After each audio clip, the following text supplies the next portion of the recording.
പുണ്യദിനങ്ങൾ സ്നേഹം കൊണ്ടും കാരുണ്യം കൊണ്ടും നമുക്ക് ധ്യാനിക്കാം. ഏവർക്കും സന്തോഷകരമായ ക്രിസ്മസിന്റെ ആശംസകൾ നേരുന്നു. ഇന്ന് ഡിസംബർ 20. എന്നാൽ നമുക്ക് ഒരു ശിശു ജനിച്ചിരിക്കുന്നു, നമുക്ക് ഒരു പുത്രൻ നൽകപ്പെട്ടിരിക്കുന്നു.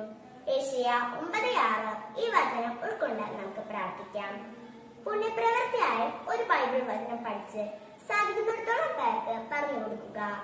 ഉണ്ണീശോയെ, അങ്ങയുടെ സ്നേഹത്തിന്റെ ആഴം എനിക്ക് മനസ്സിലാക്കി തരണമേ. ഈ സുഹൃത ജപം ഏറ്റുചൊല്ലി നമുക്ക് ക്രിസ്മസിനെ വരവേൽക്കാം.